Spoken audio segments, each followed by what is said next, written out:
இப்போ வீர தீர சூரனில் சொல்லலாமா வாட் இஸ் யுவர் ரோல் அப்படின்ட்டு? சொல்லலாம். என்னோட கேரக்டர் பேர் கண்ணன். இது ஒரு புது படம் தான்.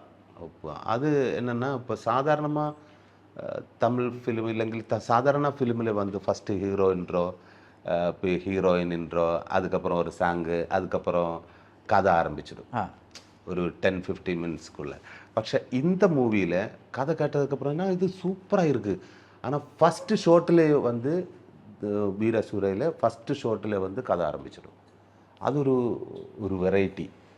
என்ன ஒரு நெக்ஸ்ட் எனக்கு ஒரு புதுமையான ஒரு ஃபுல் நைட்டு படம்.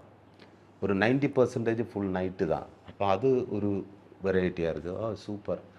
அதுக்கப்புறம் ஒவ்வொரு கேரக்டருக்கு என்னோட கேரக்டர் கண்ணன் கேரக்டர்னா ஒரு கொஞ்சம் முன்கோபக்காரி, ஒரு பணக்கார வீட்டு பையன். ஃபாதரு நிறைய பணம் இருக்குது. நானும் ஃபாதரும் சேர்ந்து பிஸ்னஸ்ஸு நடத்திட்டு இருக்கான். இது ஒவ்வொரு கேரக்டர்களுக்கும் என்னுடைய கேரக்டராக இருந்தாலும் மற்றொரு ஸ்பெஷல் പിന്നെ சாரோட கேரக்டராக இருந்து விக்ரம் சாருடைய இல்லை எஸ்ஜே சூர்யா சார் பண்ணுற கேரக்டராக இருந்தாலும் ஒவ்வொரு கேரக்டருக்கும் ஒவ்வொரு லேயர் இருக்குது. ஃபேமிலி இருக்குது, இமோஷன் இருக்குது. அப்போ அதெல்லாம் ஒரு சாதாரணமாக அப்படி இல்லை. ஹீரோ அவருக்கு இதில் எல்லாம் நெகட்டிவ் ஷேடு தான். ஹீரோ நெகட்டிவ் ஷேடு, அவர் நெகட்டிவ், நான் நெகட்டிவ் ஷேடு. இருந்தாலும் சொசைட்டியில் ஒரு பாசிட்டிவ் இருக்கிற ஆட்கள், நெகட்டிவ் இருக்குது, பாசிட்டிவ் இருக்குது சொசைட்டியில். அந்த மாதிரி எல்லாருக்கும் ரிலேட் பண்ணுற ஒரு ஃபிலிம் தான். இல்லைங்க ரிலேட் பண்ணுற கேரக்டர்கள் தான். நைஸ்.